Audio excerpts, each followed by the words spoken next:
And welcome back to Inktoberfest Day 12. My name is Emily and I will be guiding you through this video on how to use re-inkers in a ton of different ways. And I wanted to share one of my favorite things to do with re-inkers, and that is to create a liquid paste. So I brought out a couple of liquid pastes that I got in my stash, and you can find all of the links to the products that I use in this video down below in the description box. And you can also find, of course, all of these products over at Forte's website. So I will, of course, link to those. And you can see I started out by picking a couple of different ones that I had and just on top of a scrap of paper. This is a really heavy cardstock. I used the lime-wired re-inker from the color Hive ink pads, and I just smoothed it down using a spatula here, and I'm working my way. This is real time, so you can see how fast I'm going when I am just doing my blending here. And if you wanted a darker color, you probably can go in a couple of more times. You can see I'm doing it here just to get a darker shade of that green. And now I will speed this up a little bit so you don't have to watch me do this all day. And I get a little bit smarter later on in this video and use some acetate or some recycled plastic. But from the beginning here, I just used a paper that I also will use to do my blending on top of through a stencil. So I just use this as my palette. You can see how nicely and how dark that red is. And for my red here, I used roller skates and telephone box. That is two of the red inks that is in the Forte stash. And for my yellow, I used the California Love. That is one of my favorite inks that I use a lot. And I also mixed that with one of the orange colors called Outrageous. And you can see I also got some green in there, but it all turned out nicely. And I wanted to create a scene or a card panel with this beautiful stencil called Blustery Day. It's one of the Yes Francisco stencils that's been around for a while, and I just love it. I think it's so beautiful.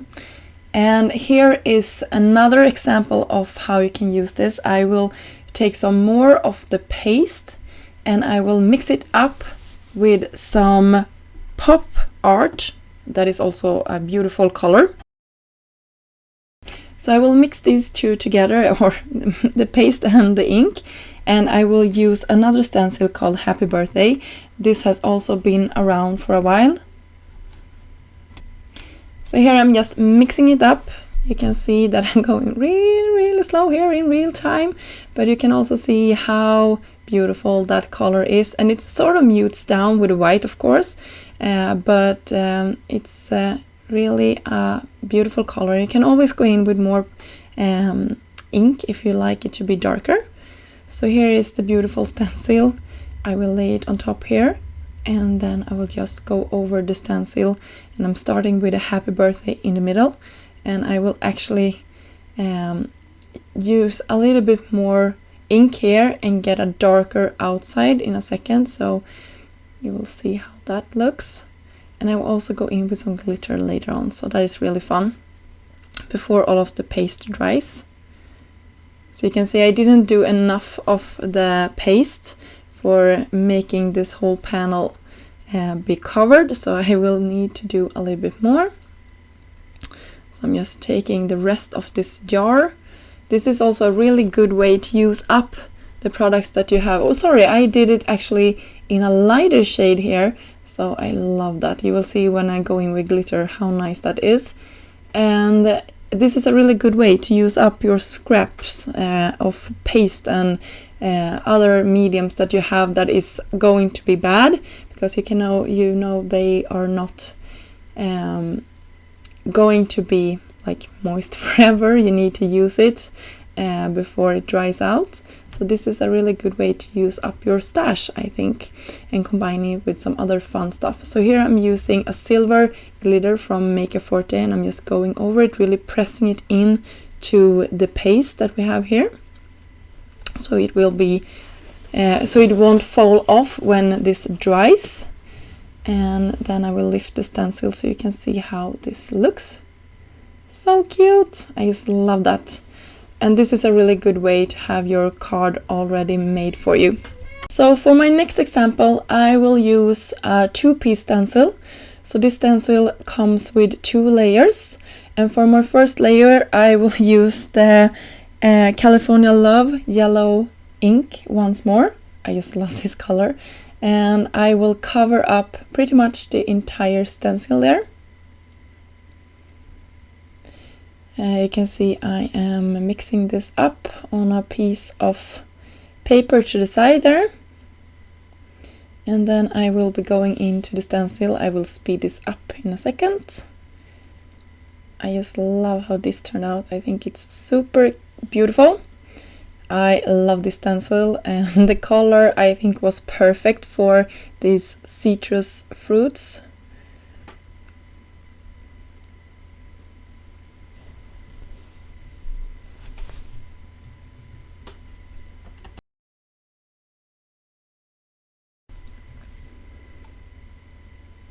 So you can see how I'm working my way through the stencil with all of the paste and the ink and how it looks. And I know that I will not be covering the entire stencil here because I will only use a panel of this.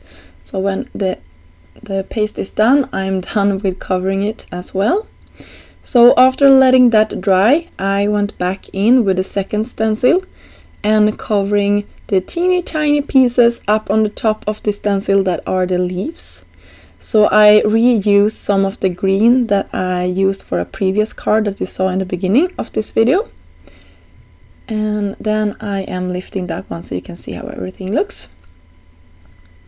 And I also wanted to try how this would look on top of some really dark cardstock. So I used a black piece of cardstock and a stencil called Cut in My Web, and I wanted to go dramatic, so on my black I will use the Rara skirt. That is a really neon pink color. Just love it. I think it's beautiful. And I'm mixing this up. This is in real time. And then I will go in on top of this. You can see how it looks.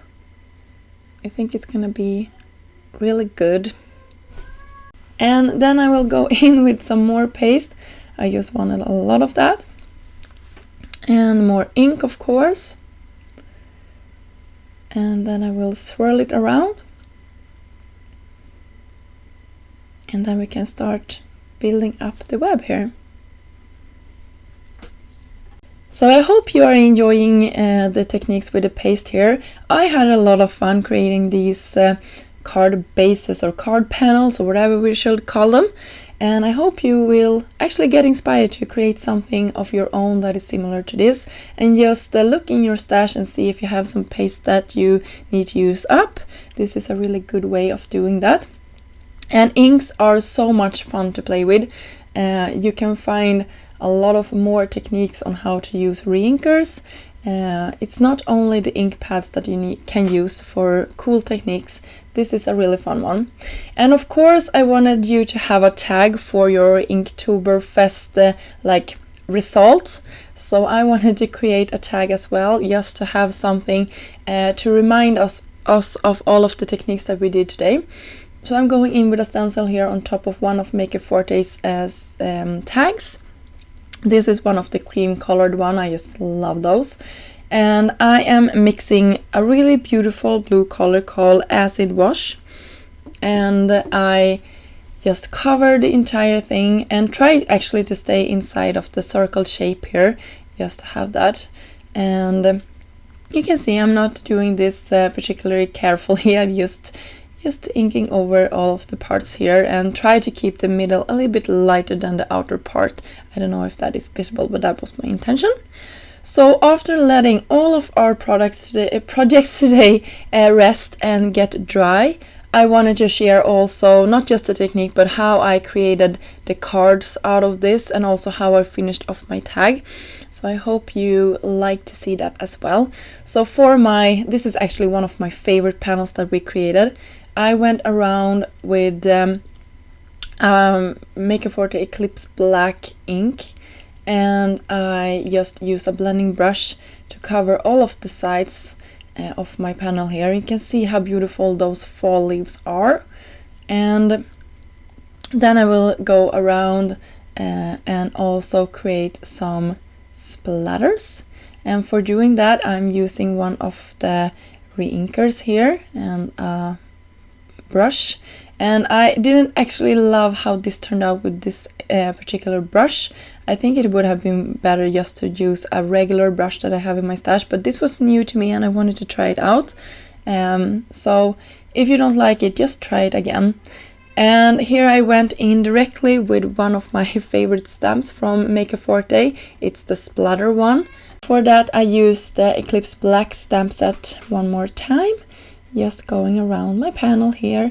And you can see that all of the bits that wasn't perfect I cut away to have a standard A2 size card front. I also created my card bases here out of some heavy cardstock, and here you can see all of the bases that we created and the mat that I cut to size to fit around. I used some English mustard for my leaves, and here you can see just a yellow paper and a strip of black and white paper, and here is some I don't know if that paper is called tartan teal or maybe something like that. I believe it's in the Maker Forte line of paper anyway. And here is a paper pack that I am in love with. It's called All Seasons Sentiments, and it's the version 2 from Cisco, I believe. And I'm a little bit of a hoarder when it comes to all sorts of paper, so I just cut away a square in the middle of my bases just to save some paper. So that is a nice trick if you like to save your paper as I am. And since the papers or the sentiments that we used are printed on top of white paper and not a solid core of black paper, I wanted to go around the edges with a black marker just to cover up the edges. I just think that gives our sentiments a more finished look.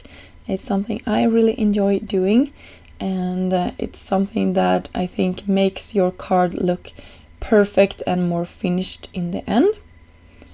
So here you can see I just cut out and cut around my sentiments that I will be using. Then I use some liquid glue that I had in my stash, and then I will adhere my base to our card, or my mat to my card base I should say, and then I will adhere my card panels that we created as well. I love how this turned out, and you can see that the paste really showed up beautifully on top of this black cardstock. And of course it depends on what type of medium you use to blend your re-inkers with, but you have to try it and see and look in your stash what you have, so you are using something that isn't transparent, because then it might not work. So here is my small strip of pattern paper. It's just a piece of black and white papers. I think it's in one of the basic pads. I believe it's a 6x6 one from Maker Forte, and then I will adhere this to my card base and just trying to line it up as best as I can. You can see here how it looks.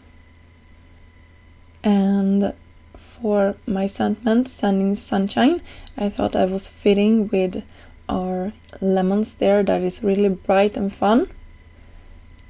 And for our next card, it's probably my favorite one with all of the fall leaves.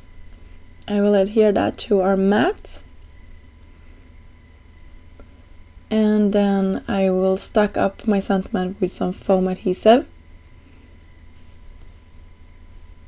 and an afterthought was to go in with some more splatters.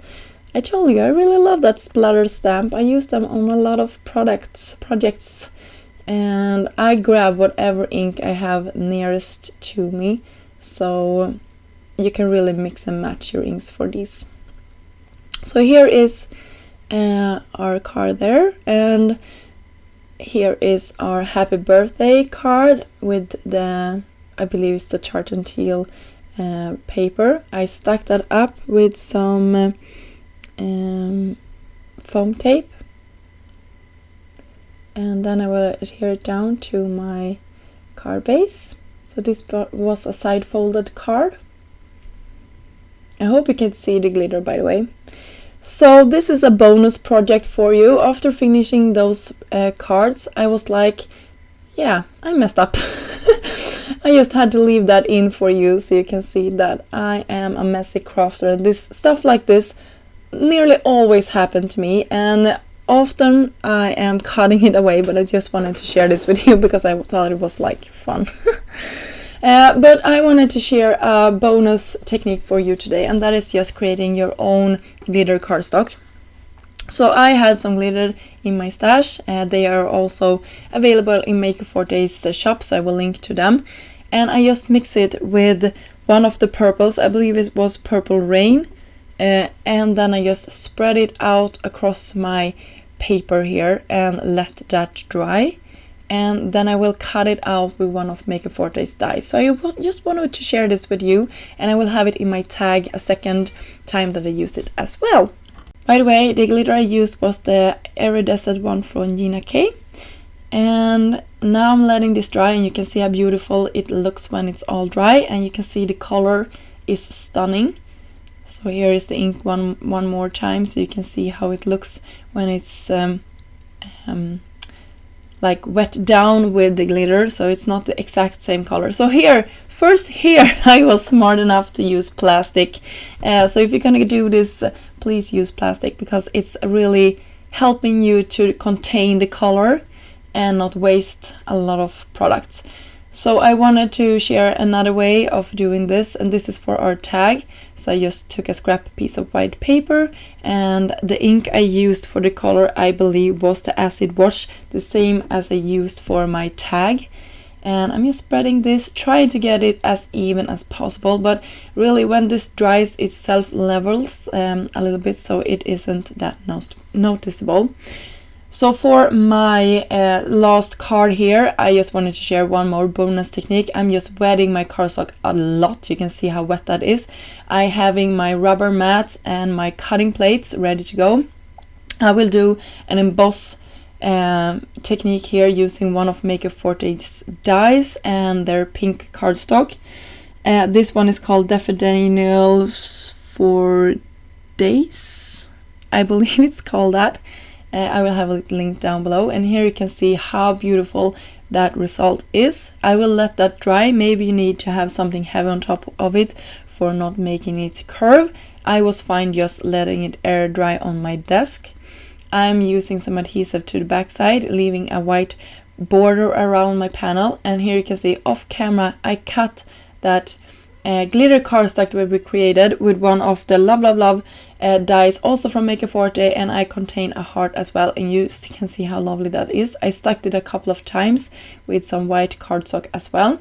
And here you can see the blue piece of glitter paper that we created. I will use the Find Your Compass die from Maker Forte and adhere it to our tag, just so we can remember how we used and created all of these techniques today.